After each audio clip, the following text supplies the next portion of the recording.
Hello बच्चों, आज की वीडियो में हम करेंगे chapter 9 force and law of motion, यानी बल और गति के नियम। फोर्स मीन्स बल, फोर्स को कहते हैं हम बल और मोशन को कहते हैं गति। तो गति के नियम पढ़ेंगे, ठीक है। तो इस चैप्टर में मैं आपको इम्पोर्टेंट टॉपिक की ही रीडिंग करवाऊंगी, जो जो इम्पोर्टेंट है वही बताऊंगी, ठीक है। देखो फोर्स क्या होती है। जैसे ये बच्चा है, ये इस ट्रॉली को लेके जा रहा है, तो ये इस पे क्या हो रहा है, फोर्स लगा रहा है, मतलब धक्का मार रहा होगा तभी ये आगे चल रही है, ठीक है। अब देखो आपने ये जो ड्रॉर है, ये जो टेबल के अंदर ड्रॉर है, इसको पुल किया है, खींचा है, तो इसमें भी क्या लगा है, फोर्स लगा होगा, ठीक है। अब ये लड़की है, ये बॉल के साथ खेल रही है, तो इस बॉल को ये इस स्टिक से पुश करेगी, धक्का मारेगी, तभी तो ये आगे गई। तो यहाँ पे ये क्या कहता है, द ब्रीफ अंटिल गैलीलियो जो था और एक इशाक न्यूटन था। ये दो हमारे साइंटिस्ट थे, गैली और इशाक न्यूटन। इन्होंने हमें दिया था अंडरस्टैंड मोशन, मोशन को समझने यानी गति को समझने का नियम इन्होंने बताया था, ठीक है। इतना क्लियर हुआ। आगे देखो फोर्स इन्होंने क्या बताया कि जैसे कि कोई ये स्प्रिंग है, इसको आपने खींचा, दोनों तरफ फोर्स लगाई तो ये फैल गया। या जैसे ये बलून है, दोनों तरफ से फोर्स लगाई तब ये इसका जो पोजीशन है वो चेंज हो जाती है। तो इन दो साइंटिस्टों ने ये कहा है कि अगर आपको किसी भी ऑब्जेक्ट यानी वस्तु की पोजीशन बदलनी हो या उसका स्ट्रक्चर बदलना हो, तो आप क्या करोगे, फोर्स अप्लाई करोगे, बल लगाओगे उस पर, ठीक है। अब ये तो था यहाँ तक का काम। आगे देखो, आगे इन्होंने कहा है बैलेंस एंड अंडरस्टैंड फोर्स। अब हमने फोर्स को यानी बल को बैलेंस करना यानी संतुलन करना और अनबैलेंस करना या असंतुलन करना वो सीखना है, ठीक है। कैसे सीखेंगे, बैलेंस कैसे होता है। देखो ये एक बॉक्स है, इसको कोई बच्चा इस तरफ खींचे, कोई उस तरफ खींचे, तो क्या आपको लगता है कि ये और दोनों इक्वल फोर्स से खींचे यानी समान बल लगाए तो क्या इस पे कोई फर्क पड़ेगा, नहीं पड़ेगा ना। या फिर आप इससे अच्छा एग्जाम्पल ये देखो कि ये मान लो ये बॉक्स नहीं, ये एक दीवार हो, इस दीवार को हम धक्का देते हैं, ठीक है, तो दीवार स्टेबल है, क्या दीवार आगे बढ़ेगी, मोशन में आएगी, गति में आएगी, नहीं आएगी ना। तो ऐसी गति को हम क्या कहेंगे, बैलेंस्ड यानी संतुलन बल। दोनों तरफ से बल लगे, दोनों तरफ से, जैसे दीवार तो बल नहीं लगा सकती, लेकिन ये दो बच्चे इस बॉक्स को फोर्स लगा रहे हैं और यहाँ से भी कोई और फोर्स लगाए तो दोनों का हो गया इक्वल फोर्स। जैसे यहाँ पे इधर से भी इधर से, तो दोनों का क्या हो गया, इक्वल फोर्स। एक उस तरफ लगाए, एक इस तरफ लगाए, तो दोनों का इक्वल हो गया, कैंसिल हो गया, एक दोनों के ऐसे हो गई, अपोजिट हो गई। तो ऐसे बल को हम बोलते हैं, ऐसी फोर्स को हम बोलते हैं बैलेंस्ड फोर्स, ठीक है। बैलेंस्ड फोर्स क्या होती है, if the block is pulled from both the side with equal force the block will not move. तो ब्लॉक मूव नहीं करेगा, तो ऐसी फोर्स को क्या बोलेंगे, बैलेंस्ड फोर्स। जो ऑब्जेक्ट मूव ना करे उसको बोलेंगे बैलेंस्ड फोर्स, ठीक है। देखो अब देखो अनबैलेंस्ड फोर्स मतलब, उसके लिए मैं एग्जाम्पल ले रही हूँ बाईसाइकिल का। बाईसाइकिल मतलब साइकिल तो सबने देखी है। साइकिल कैसे चलती है, आपने पैडल के ऊपर फोर्स लगाया तो पैडल कहाँ गया, आगे की तरफ गया, फिर फोर्स लगाया, फिर आगे गया, फिर फोर्स लगाया, फिर आगे गया। तो जितना फोर्स लगा रहे हो बाईसाइकिल उतनी ही आगे की ओर जा रही है, दैट मीन्स वो हो गया अनबैलेंस फोर्स। देखो आपने अगर कम फोर्स लगाया तो साइकिल कम चलेगी, ज़्यादा फोर्स लगाया जल्दी तो साइकिल जल्दी चलेगी, स्पीड पकड़ जाएगी। तो इसको बोलते हैं हम अनबैलेंस्ड फोर्स, ठीक है, अनबैलेंस बल, ठीक है। अब ये तो था कुछ चीज़ें जो फोर्स के बारे में बताई थी। यहाँ से हो जाता है हमारा चैप्टर स्टार्ट। और ये जो लॉ ऑफ मोशन है, गति के नियम, ये बच्चों बहुत ही ज़्यादा इम्पोर्टेंट हैं। ये आगे की फर्दर क्लासेस में भी बहुत ज़्यादा काम में आते हैं, इसलिए आप इसको ध्यान से समझना है, ठीक है। देखो इन्होंने क्या कहा, गैलीलियो ने कहा कि अगर आप किसी भी ऑब्जेक्ट को, देखो किसी भी ऑब्जेक्ट को, ये इंक्लाइंड है यानी तिरछा है, तिरछे पे यहाँ पे बॉल डालोगे तो वो नीचे जाएगी, ठीक है। ये किस वेलोसिटी से जाएगी, वेलोसिटी होता है वेग, ठीक है, वेग। उसने ये कहा कि अगर मैंने जितना ज़्यादा अच्छा स्लोप लिया, ऊंचा स्लोप लिया, तो उसकी वेलोसिटी उतनी ज़्यादा इंक्रीज होगी, बढ़ेगी, यानी जितना ज़्यादा मैंने ये तिरछा लिया उतनी ज़्यादा उसका वेग बढ़ेगा, ठीक है। ये पॉइंट याद रखना है।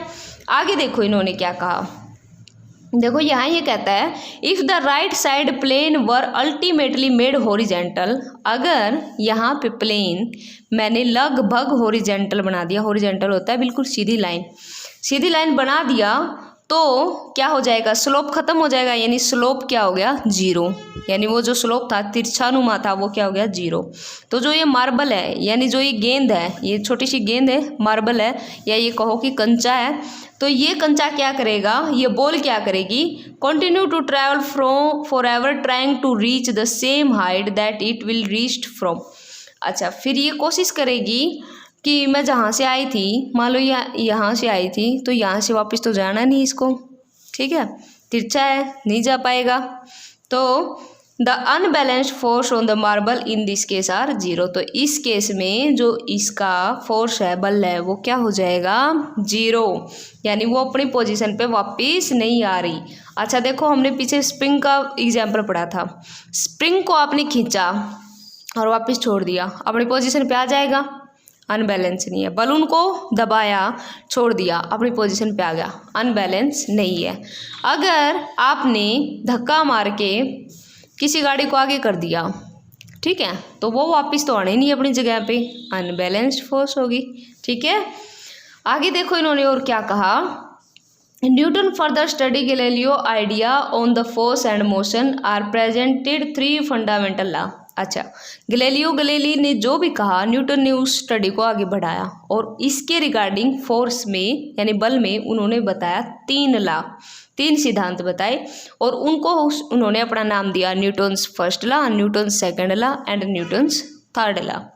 यहाँ भी वो न्यूटन्स फर्स्ट लॉ बताता है, क्या कहा, an object remain in a state of rest or uniform motion in a straight line unless compelled to change that the state by an applied force.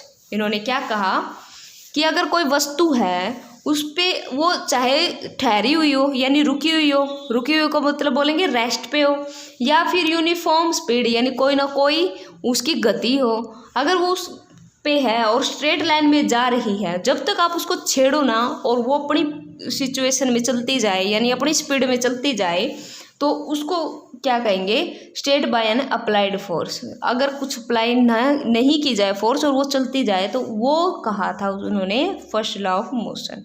इसमें क्या कहा, अदर वर्ड मतलब इसका दूसरी ही डेफिनेशन है, all object resist a change in their state of motion.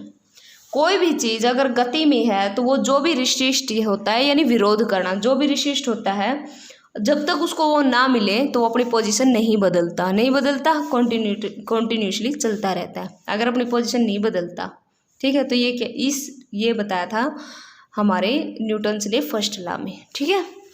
आगे देखो, the tendency of undisturb object to stay at rest or keep moving with the same velocity is called inertia. अच्छा, अब मैंने कहा कि वो सेम वेलोसिटी यानी same वेग से जा रही है, उसको छेड़ा नहीं है, तो इस चीज़ को हम क्या बोलेंगे, इसको बोलेंगे हम इनर्शिया, ठीक है। यानी इस लॉ में इसको क्या बोलेंगे, लॉ ऑफ इनर्शिया। इनर्शिया मतलब बिल्कुल चीज़ अपनी जगह पे रुक गई, मतलब जड़त्व का नियम मतलब इनर्शिया, लॉ ऑफ इनर्शिया, ठीक है। जब तक छेड़ोगे नहीं वो चीज़ कंटिन्यूसली चलती जाएगी, क्लियर है। आगे देखो, आगे इन्होंने क्या कहा, when a motor car makes a sharp turn at a high speed we need to get thrown to one side. This can again to explain on the basis of law of inertia. अच्छा, law of inertia यानी जड़त्व का नियम का एक और उदाहरण इन्होंने दिया है क्या कहा है कि मान लो आप एक गाड़ी में बैठे हो, अचानक से एक टर्न आ जाता है, शार्प टर्न मतलब बिल्कुल तिरछा मोड़, आपने गाड़ी उसी डायरेक्शन में मोड़ी, जिस स्पीड में थी उसी डायरेक्शन में मोड़ी, तो आप देखोगे कि आप बिल्कुल ऐसे जड़ हो जाओगे, यानी बिल्कुल स्थिर हो जाओगे, इनर्शिया जिसको बोला है, तो वहाँ पे आपकी बॉडी बिल्कुल स्टिल हो जाएगी, रुक जाएगी और आपकी गाड़ी घूम जाएगी एकदम से। यूँ जो हमारी बैक है वो हमारी सीट के ऐसे चिपक जाएगी, ठीक है। तो उसको इसने बोला है लॉ ऑफ इनर्शिया। क्लियर हुआ लॉ ऑफ इनर्शिया? ठीक, आगे देखो, आगे इन्होंने क्या कहा, अब हम पढ़ेंगे इनर्शिया और मास। हमें मास भी पढ़ना होगा। मास के लिए देखो क्या कहा इन्होंने कहा है कि there is a resistant offered by an object to change its state of motion. अगर कोई भी ऑब्जेक्ट है, कोई वस्तु है, उसको अपना मोशन चेंज करना, गति चेंज करनी, तो उसको कोई ना कोई तो रेजिस्टेंस लगाना पड़ेगा, यानी कोई ना कोई विरोध तो लगाना पड़ेगा, स्पीड बढ़ाओ, धक्का मारो या कुछ और, ठीक है। तो ये क्या कह रहा है, if it is at rest it tends to remain at rest. अगर वो रेस्ट पे है तो वो कोशिश करेगा रेस्ट पे रहने की। अगर मूव कर रहा है और उस पर बल लगा दिया तो वो क्या करेगा, बल और बढ़ जाएगा, यानी और ज़्यादा मूव करेगा। तो इस प्रॉपर्टी को इसने क्या कहा, इनर्शिया। इसको इसने क्या कहा, इनर्शिया कहा, ठीक है। तो ये था हमारा फर्स्ट लॉ। यहाँ पे कुछ क्वेश्चन है, ठीक है, वो बाद में करेंगे। पहले देखो second law of motion. Second law of motion क्या कहा, फर्स्ट लॉ में इन्होंने कहा था कि जो अनबैलेंस एक्सटर्नल फोर्स है वो एक्ट करती किसी ऑब्जेक्ट पे। अनबैलेंस मतलब एक रुकी हुई है और आप वो दूसरा उस पर वेग लगा रहा है, यानी उसके ऊपर फोर्स लगा रहा है, तो वो क्या होगा, ऑब्जेक्ट चेंज हो जाएगा, उसकी वेलोसिटी चेंज हो जाएगी, यानी उसका वेग चेंज हो जाएगा, ठीक है। चल रहा होगा तो रुक जाएगा, अपोजिट डायरेक्शन में लगा तो, और अगर उसी डायरेक्शन में लगा दिया जिस डायरेक्शन में वो ऑब्जेक्ट जा रहा है तो उसका वेग और बढ़ जाएगा, ठीक है। तो इस चीज़ को क्या कहा, the object get an acceleration. Object क्या ले लेता है, एक्सेलरेशन यानी त्वरण ले लेता है, ठीक है। उसी डायरेक्शन में जा रहा था और धक्का दिया, बढ़ गया, तो उसको कहा त्वरण। क्लियर हुआ यहाँ तक? आगे देखो, if an object is to be acceleration we know that the greater force is required to give a greater velocity. अच्छा, इन्होंने कहा कि बहुत ज़्यादा बल लगाना है तो बहुत ज़्यादा वेग की ज़रूरत पड़ेगी, बहुत तेज़ गति में भागना है उसको तो बहुत ज़्यादा वेग की ज़रूरत पड़ेगी। There appear to exist some quantity of importance that combine the object's mass and velocity. तो वो क्या करेगा, ऑब्जेक्ट का मास पे डिपेंड करती है, यानी ऑब्जेक्ट कितना भारी है, उसका क्या द्रव्यमान है, ठीक है, क्या कैपेसिटी, कितना भारी है वो, ठीक है। One such property called momentum. ऐसी प्रॉपर्टी को न्यूटन ने क्या कहा, मोमेंटम, यानी संवेग। संवेग बोला उन्होंने, हिंदी में कहेंगे संवेग, मोमेंटम, ठीक है। अब एक बहुत ही अच्छा फॉर्मूला यहाँ पे रिलीज हो रहा है, ये आपको याद रखना है। पी को इन्होंने लिखा है मोमेंटम से, यानी संवेग is equal to m into v. m होता है मास यानी द्रव्यमान और v होता है वेलोसिटी यानी वेग। तो मोमेंटम हुआ is equal to m into v, ये आपको याद रखना है, okay. Momentum has both direction and magnitude. Momentum के साथ दो चीज़ें होती हैं, एक तो परिणाम, मैग्नीट्यूड मीन्स परिणाम, और एक होती है दिशा। दो चीज़ें होती हैं। The direction is the same as that the velocity. जिस दिशा में वेग जा रहा है डायरेक्शन वही होगी। क्लियर है? ऐसा यूनिट पूछे मोमेंटम की तो आपको बताना है किलोग्राम मीटर पर सेकेंड। क्या? किलोग्राम मीटर पर सेकेंड, याद रखना है। ये एक ऑब्जेक्टिव में बड़ा इंपॉर्टेंट क्वेश्चन है ये, और इसका ये फॉर्मूला भी। इसको हम लिखेंगे कैसे, kgm(s⁻⁻1), ठीक है। आगे देखो, mathematically formula of second law of motion. अब हमने सेकंड लॉ ऑफ मोशन का मैथमेटिकली फॉर्मूला कैसे मिला उसके बारे में बताना है, ठीक है। मान लो कोई ऑब्जेक्ट है, वो मूव कर रहा है स्ट्रेट लाइन में, तो उसकी वेलोसिटी को उन्होंने इनिशियल, यानी जब वो देखो यहाँ से चलना शुरू किया, चला चला चला, यहाँ पे रुक गया, ये जो यहाँ से शुरू हुआ इसका मतलब प्रारंभिक जो वेग था, यानी इनिशियल वेलोसिटी बोलेंगे उसको इन्होंने लिया है u से, ठीक है। जहाँ पे ये पहुँच गया उसको बोलेंगे फाइनल वेलोसिटी, यानी अंतिम वेग, उसको बोला इसने v से। क्लियर है? ओके। तो फिर इन्होंने क्या कहा, इनिशियल एंड फाइनल वेग ऑफ द वेलोसिटी कैसे बोलेंगे। देखो अब हमें मोमेंटम निकालना है। क्या निकालना है? मोमेंटम। मोमेंटम को p से लिखेंगे। इस पहले वाले के लिए मोमेंटम हमने p1 ले लिया, दूसरे वाले के लिए मोमेंटम हमने ले लिया p2। क्लियर है इतना? आगे देखो, मोमेंटम में चेंज तो हुआ ही है, पहले यहाँ थी जगह वो वस्तु और फिर यहाँ पहुँच गई। तो कैसे निकालेंगे? p2 माइनस p1 करेंगे। चेंज इन मोमेंटम, ये जो साइन होता है ये होता है डायरेक्टली प्रोपोर्शनल का। ऐसे 8 बनाना है आपको, लेकिन वो 8 का ये वाला सिरा नहीं, ये 2 खुले और ऐसे, ठीक है। ये होता है डायरेक्टली प्रोपोर्शनल। डायरेक्टली प्रोपोर्शनल मतलब मोमेंटम बढ़ा तो ये भी बढ़ेगा, यानी अगर लेफ्ट हैंड साइड वाले का इंक्रीज हुआ तो ये भी इंक्रीज होगा, लेफ्ट में डिक्रीज हुआ तो राइट में भी डिक्रीज होगा। वो होता है डायरेक्टली प्रोपोर्शनल। इनवर्सली में 1/, में मिलेगा आपको ये साइन, और वो होता है कि एक बढ़ेगा एक घटेगा। तो हमें तो यहाँ पे सिर्फ डायरेक्टली पढ़ना है, तो डायरेक्टली का ये साइन है, ठीक है। अब P2 को क्या लिखा इन्होंने? P2 था लास्ट वाला m इंटू वी, और P1 को क्या लिखा? m इंटू यू लिखा। दोनों में से m कॉमन निकाला तो v माइनस यू हो गया। क्लियर इतना? अब अगर rate of change of momentum, rate of change मतलब जितना टाइम हुआ उतना ही मोमेंटम चेंज हुआ, उतना ही क्या चेंज हुआ? मोमेंटम। तो उसको क्या बोलेंगे? उसको निकालना है तो रेट मतलब टाइम और ऐड हो गया तो डिवाइड कर दो t से, ठीक है। अब यहाँ पे फॉर्मूला बन गया फोर्स का, ठीक है, बल का। फोर्स कैसा होता है? फोर्स होता है directly proportional m into we minus you divide by t. बल किसके प्रोपोर्शनल होगा? डायरेक्टली प्रोपोर्शनल मतलब सीधा संबंध होएगा किससे? m क्या था हमारा? मोमेंटम था m हमारा, यानी मोमेंटम, और आगे क्या होगा? इस वेग बोलते हैं मोमेंटम को हिंदी में, is equal to V minus you divide by T. अब अगर आपको डायरेक्टली प्रोपोर्शनल हटाना है तो इसकी जगह पे हमें के लगा दिया हमने। देखो इज इक्वल टू का साइन आ गया और के लगा दिया यहाँ पे, बाकी सब ठीक है। के क्या होता है?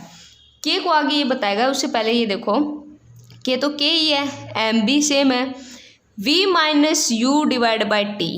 लास्ट चैप्टर में आपने पढ़ा था ना एक्सेलरेशन का फार्मूला क्या था? V minus you divide by T. तो ये एक्सेलरेशन आ गया के इंटू एम इंटू ए, ठीक है। एक्सेलरेशन का फार्मूला है ये। अब देखो हमने ये के कहा है तो इस के को नाम देना पड़ेगा। कोई कांस्टेंट है, कोई स्थिरांक है। स्थिरांक मतलब कोई भी कांस्टेंट है, इसकी जगह पे कोई कांस्टेंट ले लिया, उसको हिंदी में बोलते हैं स्थिरांक। कांस्टेंट ऑफ प्रोपोर्शनैलिटी, प्रोपोर्शनैलिटी होती है अनुपातिकता, अनुपात में लेना। तो के को क्या बोलेंगे हिंदी में? अनुपातिक स्थिरांक, और इंग्लिश में बोलेंगे कांस्टेंट ऑफ प्रोपोर्शनैलिटी, ठीक है। अब फोर्स है, या उसका हम क्या कहेंगे कि जो 1 unit of force, 1 unit of force को पूछे क्या डिफाइन करता है, तो वो क्या डिफाइन करता है? अमाउंट, वो मात्रा, प्रोड्यूस एन एक्सेलरेशन, जो हमने एक्सेलरेशन पे लगाई है, त्वरण पे लगाई है, of 1 metre per second square is an object of 1 kg mass. 1 kilo के मास पे, 1 किलो के द्रव्यमान पे हमें 1 मीटर पर सेकंड स्क्वायर की एक्सेलरेशन यानी त्वरण लगाना पड़ेगा, ठीक है। यहाँ पे दे भी रखा है 1 unit of force is equal to के तो के, मास हो गया 1 kg, और एक्सेलरेशन दे दिया इसने 1 मीटर पर सेकंड स्क्वायर। तो 1 इंटू 1 ही बना, तो के और एफ आ गया इक्वल, के और एफ, यानी इसी से कहते हैं कि के बिकम 1। तो के क्या बन गया? स्थिरांक क्या हो गया? 1 बन गया, ठीक है। तो इसलिए F is equal to M में लिखा जाता है, और इसकी यूनिट होती है kilogram metre per second square, या जिसको हम न्यूटन भी बोल देते हैं। और इसको डिनोट कैसे किया है? इसका सिंबल है कैपिटल एन से। क्लियर हुआ? ये था यहाँ तक का काम, ठीक है। आगे देखो, आगे इन्होंने क्या कहा है? Method to observe the force acting on an object as a produce of its mass and acceleration. जो ये मेथड होता है जो द्रव्यमान और त्वरण को निकालते हैं, फोर्स को इसके ऊपर अप्लाई करते हैं, ठीक है। कैसा होता है वो एक एग्जांपल से बताते हैं। ये पीछे जो है, पीछे वाले को इसने क्या कहा है? मेथड है ये मेथड बताया इन्होंने, ठीक है। अब देखो एक एग्जांपल से, डेली लाइफ का एग्जांपल से रिलेट करके देखते हैं। ये क्रिकेटर है, ठीक है, ये आई बॉल, ठीक है। ये बॉल का वेग बहुत ज़्यादा था, अगर ये यहीं पे रोकता तो इसके हाथ पे दर्द होता, चोट लगती। तो इसलिए इसने रोकने के लिए देखो अपने हाथ को पीछे करके, थोड़ा पीछे करके बिल्कुल पीछे किया। तो ये वाला क्या होता है, ये जो फील्डर है, फील्डर मतलब इस क्रिकेटर का टीम है, इसमें ये फील्डिंग का काम कर रहा है तो इसको बोला fielder. Fielder pull his hand gradually with the moving ball while hand holding a catch. देखो इन्होंने कैच तो पकड़ा हुआ है लेकिन अपने हाथों को मोमेंटम दिए, ठीक है। तो ये होगी फोर्स, ठीक है। तो फर्स्ट लॉ ऑफ मोशन और सेकंड लॉ ऑफ मोशन बता दिया। इसके अंदर ये फॉर्मूले याद करने, F is equal to M में, F is equal to M into we minus you divide by T, ठीक है। तो अब देखो इनसे रिलेटेड हम कुछ क्वेश्चन करते हैं, ठीक है। A constant force acting an object of mass 5 kg। इन्होंने मास कितना दे दिया, यहाँ पे 5 आएगा, 5 रख दिया, ठीक है। आगे 2 सेकेंड टाइम है तो टी की जगह यहाँ पे क्या रखा, 2 रखा, ओके जी, ये भी ठीक है। आगे देखो इन्होंने वेलोसिटी जो है 3 से इंक्रीज होके 7 आई, यानी पहले कौन थी, 3 थी। तो पहले वाले को हमने क्या नाम दिया था, u नाम दिया था, और लास्ट वाले को हमने क्या नाम दिया था, v। तो यानी u तो हो गया 3, v होगी 7, यहाँ पे रख दो। यहाँ पे देखो इन्होंने रख के दिखाई है, f निकालना है, यहाँ पे आ गया 5, यहाँ पे आ गया 7 माइनस 3 डिवाइड बाई 2, ठीक है। इसको सोल्व किया तो कितना आ गया, 10 न्यूटन, ठीक है, ये 10 न्यूटन आ गया, ओके। अगर अब देखो इन्होंने क्या बोला, what would be the final velocity of the object. शुरू तो हुआ था लेकिन लास्ट वाले ऑब्जेक्ट की नहीं पता हमने, और वो भी कब, जब टाइम 5 सेकंड हो जाए। तो उसके लिए क्या कहेंगे, अब v निकालना है, फाइनल वाला तो v था, v निकालना है। तो देखो यहाँ से v निकालना है, कैसे किया, t को उधर ले जाओ, एफ टी मल्टीप्लाई हो गया, M V minus M U, v निकालना है खाली। यहाँ पे तो m इसने मल्टीप्लाई कर रखा है, यहाँ पे t कर लो, m into we minus U है, t उधर चला गया, यानी मैं यहाँ लिख देती हूँ F T is equal to M V minus U हो गया। क्लियर है। अब हमें निकालना क्या है, देखो एफ टी तो पहले इधर था, ठीक है, m को इधर लेके आए, ये मल्टीप्लाई में था, इधर आके हो गया डिवाइड में। क्लियर है इतना। अब देखो इधर बच गया v माइनस यू बच गया, ठीक है। हमने निकालना है v, तो क्या करेंगे, F T divide by M, U को इधर लेके आएंगे, प्लस का u बन गया v। तो यही फार्मूला इन्होंने लिख रखा है, m पता है, u पता है, v पता है, t पता है, सबको रखा तो कितना आ गया, 13 मीटर पर सेकेंड स्क्वायर। इस फॉर्मूले में रख दिया, आंसर आ गया, ठीक है। ऐसे ही हम सेकेंड एग्जाम्पल देखते हैं। देखो सेकेंड एग्जाम्पल क्या कह रहा है, हम इसने कहा कि what would require a greater force acceleration at 2 kg at 5 metre per second square और 4 kg 2 metre per second square. तो इसने कहा कि किसको ज़्यादा फोर्स लगेगी, 2 किलो की कोई चीज़ है और 5 मीटर पर सेकेंड की स्पीड से जा रही है, या 4 किलो की स्पीड है 2 मीटर पर सेकेंड की स्पीड से जा रही है, तो किसको ज़्यादा फोर्स लगेगी। फोर्स का फॉर्मूला क्या होता है, m इंटू ए, ठीक है। m पहले 2 kg दे रखा है और उस टाइम इसका एक्सेलरेशन था 5, तो m इंटू ए यानी 5 इंटू 2 10 हो गया। सेकेंड वाले में 4 दे रखा है और एक्सेलरेशन है 2, 4 2 जा 8, तो कौन ज़्यादा हुआ, पहले वाला हुआ 10, तो इसलिए जो 2 kg वाला है उसकी ज़्यादा एक्सेलरेशन है। इजी सा था ये तो। थर्ड देखो, एक मोटर कार है मूविंग विद वेलोसिटी 108 स्पीड से जा रही है, ठीक है। तो यानी u कितना हो गया, 108 स्टार्टिंग है। आगे क्या कहा है इन्होंने, वो 4 सेकंड लगती है उसको रुकने में, जब उसके ऊपर ब्रेक लगा दिया, मान लो चलते चलते ब्रेक लगा तो उसको 4 सेकंड लग गए रुकने में, ठीक है। तो हमें फोर्स बताना है उसके ऊपर कि उसे कितना फोर्स लगा, ठीक है। अगर पैसेंजर ने कहा, मतलब जो पैसेंजर था उस गाड़ी का पूरा लोड वो बता रहे हैं कि 1000 kg हो तो, ठीक है। तो देखो हमें यू पता है, यहाँ पे किलोमीटर में दे रखा है, हमारा तो मीटर पर सेकंड स्क्वायर आता है, तो मीटर के लिए इसने 1000 से मल्टीप्लाई कर दिया, और हार दे रखा है तो सेकंड के लिए क्या करेंगे, 3600 से मल्टीप्लाई करो या 60 करो। 1 मिनट में 60 सेकंड, और 1 मिनट, एक हार में कितने सेकंड 60, 1 मिनट में कितने सेकंड 60, तो दोनों 60 को मल्टीप्लाई कर रखा है। तो इनको सोल्व किया, कितना आ गया 30 मीटर पर सेकंड स्क्वायर।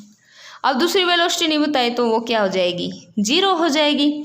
अब देखो फोर्स कैसे निकलता है, 1000 उस पूरी का लोड था, ठीक है, m मास यानी द्रव्यमान था उसका, v यानी एक्सेलरेशन तो कैसे निकलेगा, कैसे निकला था, v minus you divide by T.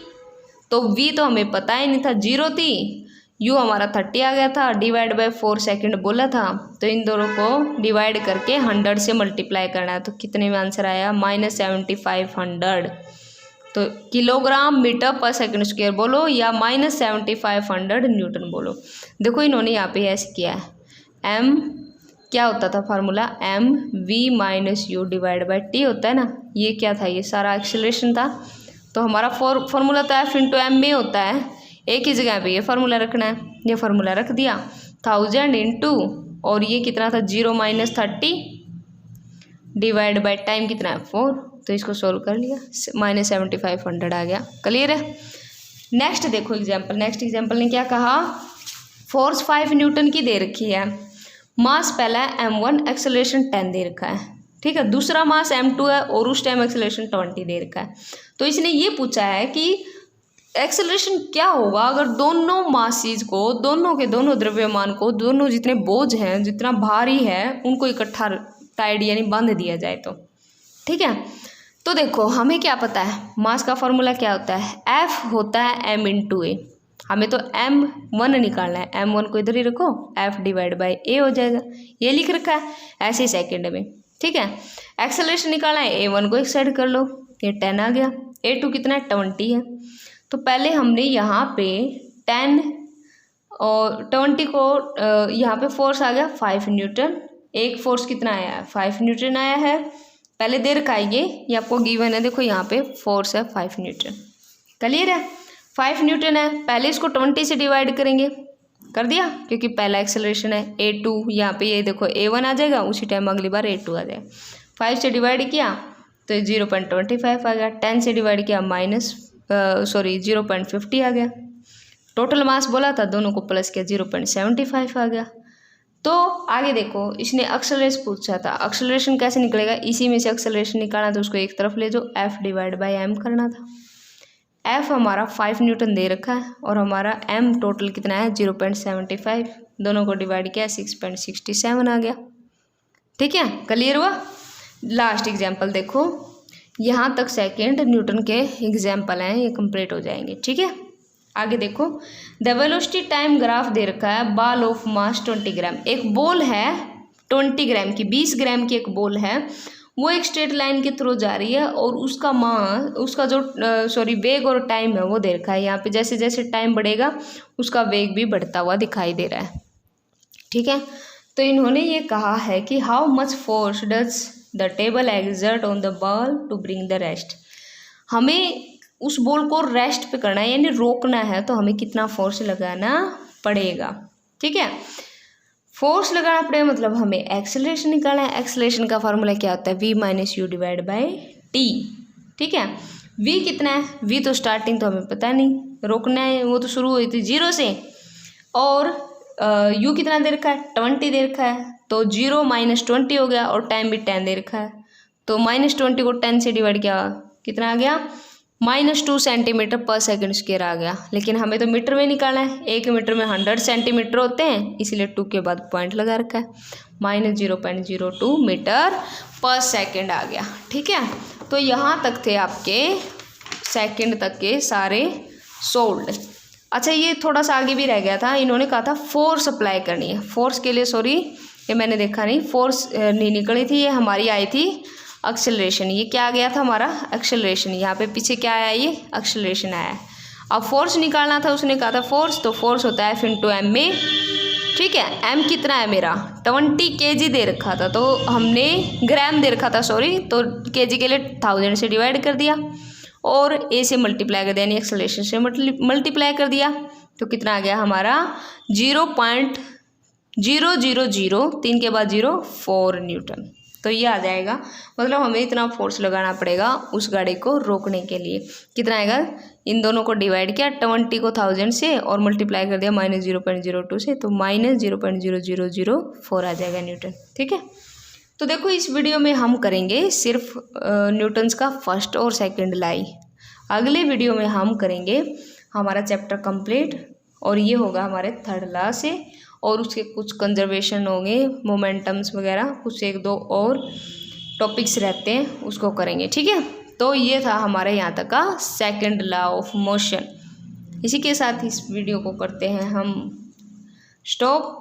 अगले वीडियो में हम हमारे चैप्टर को कंप्लीट करेंगे। ठीक है, थैंक यू।